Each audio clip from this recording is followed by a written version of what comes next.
Assalamualaikum warahmatullahi wabarakatuh. Hai semuanya, perkenalkan saya Sabah Izia Askarani, mahasiswi UIN Sunan Kalijaga Yogyakarta, Prodi Pendidikan Islam Anak Usia Dini, Angkatan 2021. Video kali ini untuk menyelesaikan tugas dari Profesor Dr. Hajah Eni Munastiwi, dosen pengampu mata kuliah Administrasi dan Manajemen. Kali ini saya akan membahas tentang administrasi pendidikan.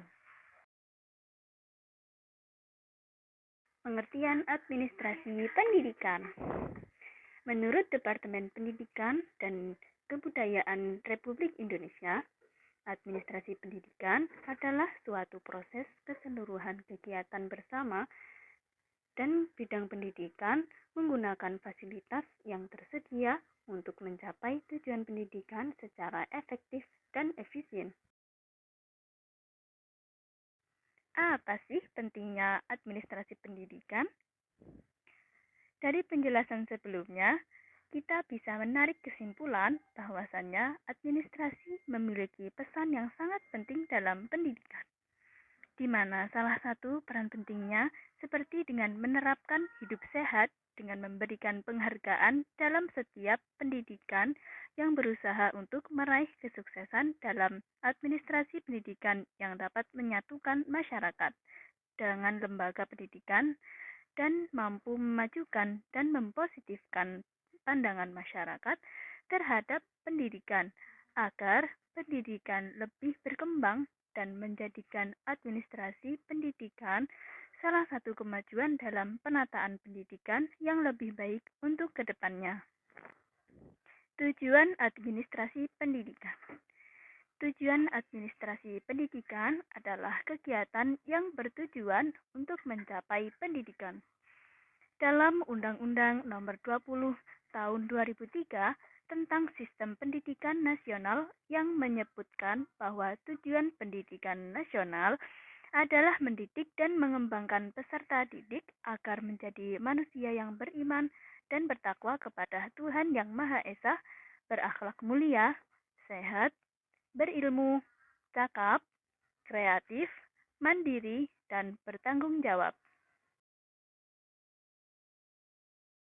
Adapun sasaran administrasi pendidikan, yaitu yang pertama, tujuan dari pendidikan untuk perkembangan dari peserta didik agar lebih baik. Yang kedua, sistem yang terkoordinasi dalam semua usaha yang dilakukan. Yang ketiga, adanya penggunaan waktu, alat, tenaga secara efektif dan efisien. Yang keempat, partisipasi yang luas dalam menentukan program-program yang akan dilakukan. Yang kelima, memindahkan kekuasaan dan jabatan sesuai dengan tanggung jawab masing-masing. Berikut adalah proses administrasi pendidikan. Yang pertama, perencanaan atau planning. Perencanaan merupakan persiapan untuk melakukan pekerjaan agar mencapai tujuan tertentu. Tahap penyusunan rencana harus diperhatikan dalam mempersiapkan segala sesuatu yang diperlukan dalam mencapai tujuan dengan mengumpulkan data, mencatat dan menganalisis data, dan merumuskan keputusan. Yang kedua, pengorganisasian atau organizing.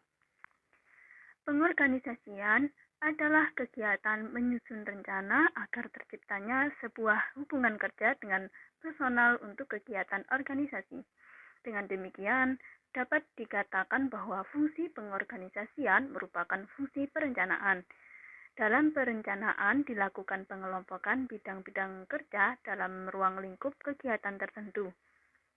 Pengelompokan bidang kerja ini harus dapat menciptakan hubungan kerja yang jelas agar salah satu antara satu hubungan dengan bidang yang lain, serta masing-masing bidang tersebut saling melengkapi sehingga tidak terjadi tumpang tindih dan tujuan yang diharapkan dapat tercapai.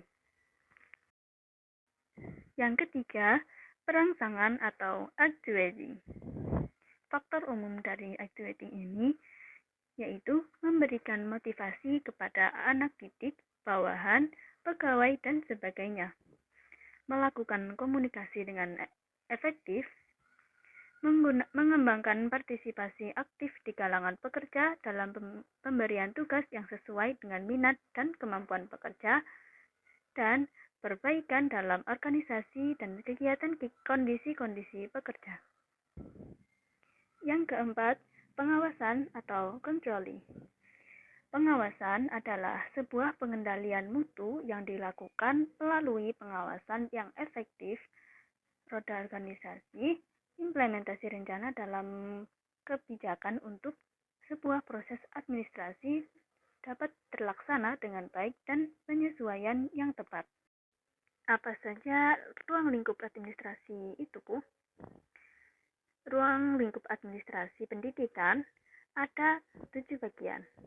Yang pertama, administrasi tata laksana sekolah, meliputi struktur organisasi tata usaha, otorisasi, dan anggaran keuangan sekolah, permasalahan kepegawaian, permasalahan perlengkapan sekolah, pembukuan keuangan. Yang kedua, administrasi personal guru dan pegawai sekolah. Administrasi personal guru dan pegawai sekolah meliputi organisasi guru-guru, permasalahan pengangkatan dan penempatan guru, rencana orientasi guru baru, dan pelatihan guru. Yang ketiga, administrasi peserta didik. Meliputi perkumpulan peserta didik, permasalahan kesejahteraan peserta didik, bimbingan dan penyuluhan terhadap peserta didik. Yang keempat, supervisi pengajaran. Supervisi pengajaran ini meliputi usaha pembangkitan semangat anggota struktur sekolah dalam menjalankan tugasnya, pencarian metode baru dalam kegiatan belajar mengajar, dan cara-cara penilaian dalam proses tersebut. Pelaksanaan dan pembinaan kurikulum. Pelaksanaan dan pembinaan kurikulum meliputi merealisasikan kurikulum sekolah, menyusun kurikulum, dan mempedomankan dalam proses belajar mengajar. Yang keenam, pendirian dan perencanaan bangunan sekolah. Hal ini meliputi pemilihan letak dan luas tanah yang diperlukan, jumlah kelas dan luas ruangan yang digunakan, penggunaan fasilitas sekolah dan pemeliharaannya, serta alat-alat yang menunjang kegiatan belajar mengajar. Yang ketujuh, sekolah dengan masyarakat. Yang ketujuh, hubungan sekolah dengan masyarakat. Meliputi menjalinkan hubungan kerjasama kesejahteraan. Yang ketujuh, hubungan sekolah dengan masyarakat. Hal ini meliputi menjalin hubungan kerjasama dengan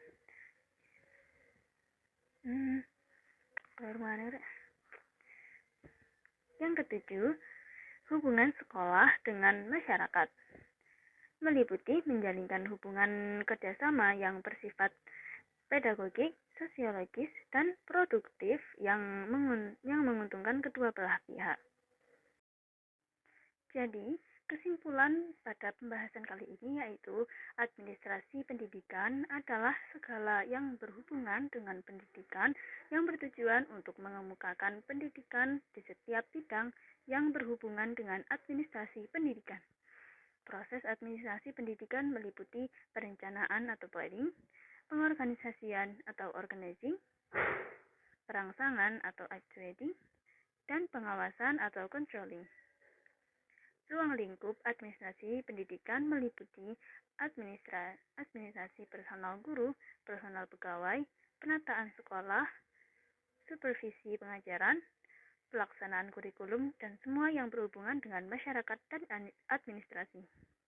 Itulah yang dapat saya sampaikan. Terima kasih telah menonton video saya. Akhir kata, wassalamualaikum warahmatullahi wabarakatuh.